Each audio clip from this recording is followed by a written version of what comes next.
a refletirmos sobre Maria, a mãe de Jesus. E ao mesmo tempo, vem nos convidar também a refletir sobre a importância de Maria no projeto salvador de Deus. E nós não precisamos nem ter muita inteligência para descobrir isso na Sagrada Escritura. O papel fundamental, Maria, aquela ponte pela qual Deus se uniu à humanidade, pela qual Deus veio ao nosso encontro. Portanto, nós não podemos olhar para Maria como uma qualquer, como andam dizendo por aí. A mãe de Deus, aquela que proporcionou, através do seu sim, o nosso encontro com Cristo. E a antífona de entrada da missa de hoje vem dizer o seguinte: bendita és tu, cheia de graça. Hoje, Jesus vivo e glorificado põe sobre a cabeça de sua mãe uma coroa de 12 estrelas. A festa que nós estamos celebrando hoje, a Assunção de Maria ao céu, é um dogma. Só nós católicos temos dogma, gente. O que é um dogma? Senão uma verdade absoluta, uma verdade infalível, uma verdade imutável, sobre o qual não se paira dúvida nenhuma. Mas como é que nós chegamos ao dogma? É outra pergunta que muitas vezes a gente até sabe o que é o dogma, mas como é que se faz para decretar uma verdade absoluta? Primeiro, essa verdade precisa ser proposta pela igreja. Depois, essa verdade precisa ser analisada pelo magistério, pelos bispos. E depois, essa verdade, ela é promulgada pelo Papa através de um concílio.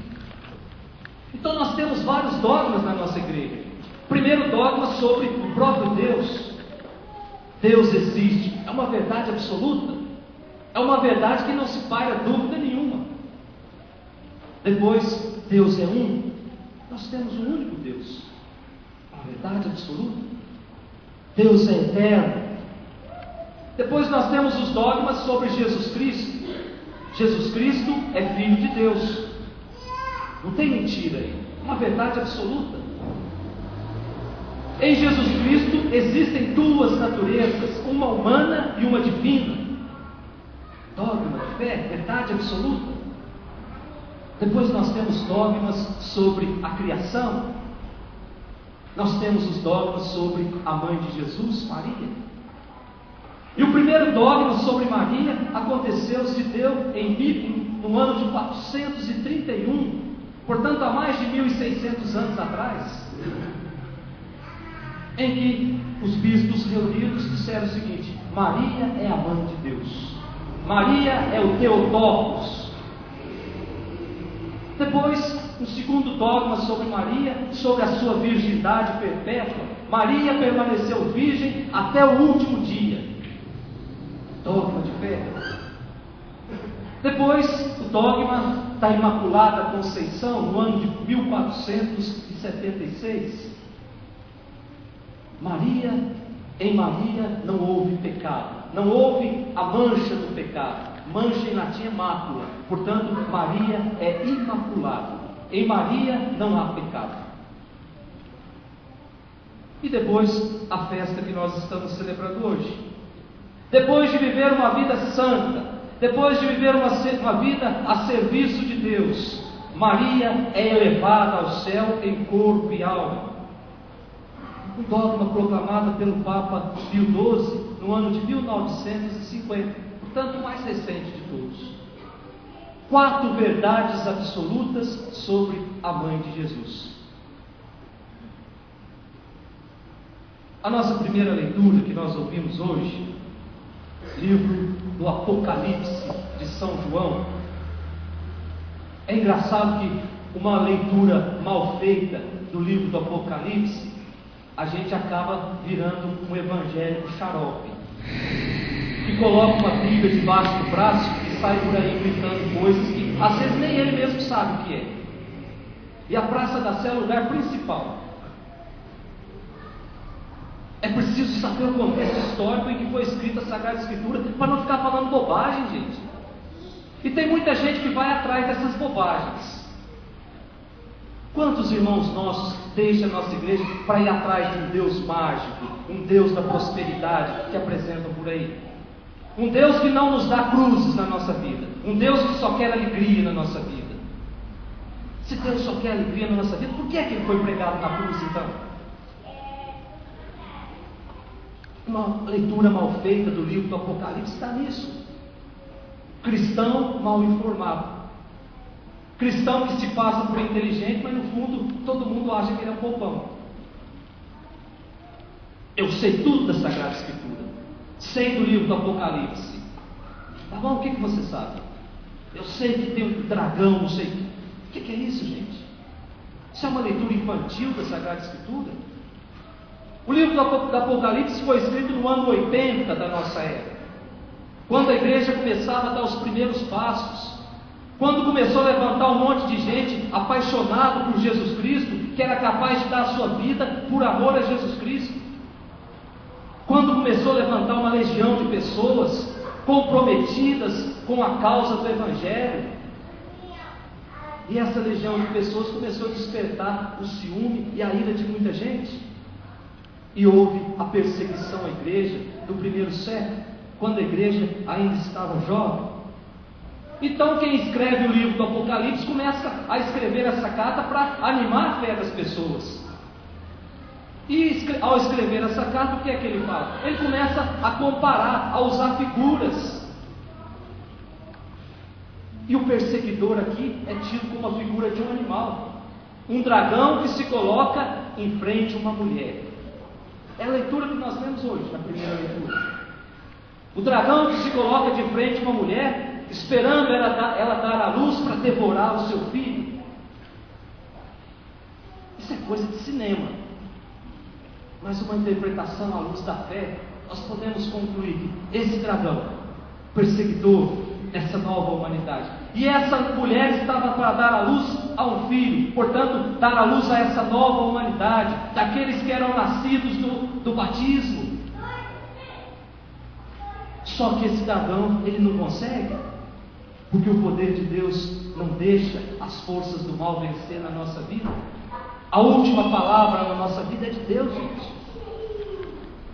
A nossa segunda leitura, carta de São Paulo aos Coríntios, capítulo 15. E o capítulo 15 da carta de São Paulo aos Coríntios, ele fala o tempo todo de ressurreição. E depois concluindo que a assunção é uma forma privilegiada de ressurreição. Aí ele começa dizendo, fazendo uma genealogia da ressurreição, em ordem de prioridades. Aí ele diz: o primeiro que ressuscitou foi Jesus Cristo, e depois os que vão ressuscitar são aqueles que pertencem a Cristo. Que engraçado!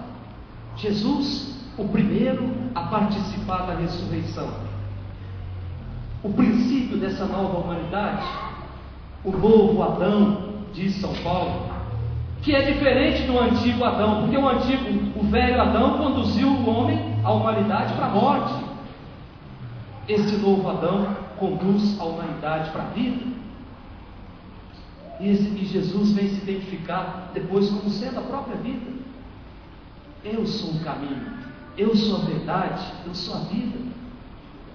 São palavras do próprio Cristo, para nos dizer que não existe outros caminhos, não existe outras verdades, não existe outra vida. Me desculpe os nossos irmãos espíritas, mas não existe outra vida. Jesus é a vida. E por fim, o nosso evangelho de hoje, o Cântico de Maria, vem nos apresentar um programa que Deus tinha feito para a humanidade, que continua em Maria, que prossegue em Maria, e agora se cumpre na igreja, nessa nova humanidade. Então, quando Maria vai visitar Isabel, que estava grávida, a mãe de João Batista, Maria leva Jesus pelos caminhos da terra até a casa de Isabel. E quando Maria é elevada ao céu, é o próprio Cristo que leva Maria para os caminhos celestes. Nós somos convidados a levar Jesus pelos caminhos da terra, gente. Como é que eu levo Jesus pelos caminhos da terra? Se não dando testemunho da minha vida? Se não me comprometendo com esse Jesus? É muito fácil eu participar da missa no final de semana? É bonito, eu canto, bato palmas. Mas e viver a missa depois que eu saio daqui? E levar essa experiência que eu tive aqui com o próprio Cristo para fora, para o meu ambiente de trabalho? Aí já não é tão fácil assim. Domingo passado eu questionava os pais: qual é o tipo de Jesus Cristo que vocês apresentam para os seus filhos? Qual é o tipo de educação que vocês dão para os seus filhos? O pai que ensina o filho onde ir, sabe onde encontrar. O pai que ensina o filho o caminho de Cristo, o caminho de Deus, o caminho do céu, tem certeza absoluta que mais tarde não vai visitar ele numa penitenciária, não vai buscar ele numa cracolândia da vida. A gente dá para o outro aquilo que a gente tem. Quem não tem Cristo não sabe dar Cristo para os outros. Quem não tem amor próprio não sabe dar amor para os outros. Portanto, vamos pedir para Deus essa graça. Essa festa que nós estamos celebrando hoje, festa da Mãe de Jesus, vem nos afirmar e reafirmar que nós não nascemos para morar aqui. Nós somos filhos do céu. Deus nos deu de presente esse mundo para passarmos por aqui, mas não para eternizarmos aqui. A nossa eternidade está no céu. Por isso, a cada passo que nós vamos dando aqui na terra, nós estamos cada vez mais próximos dessa pátria definitiva que é o céu. Somos filhos do céu. E que Deus nos dê essa graça de agirmos como filhos do céu. Louvado seja nosso Senhor Jesus.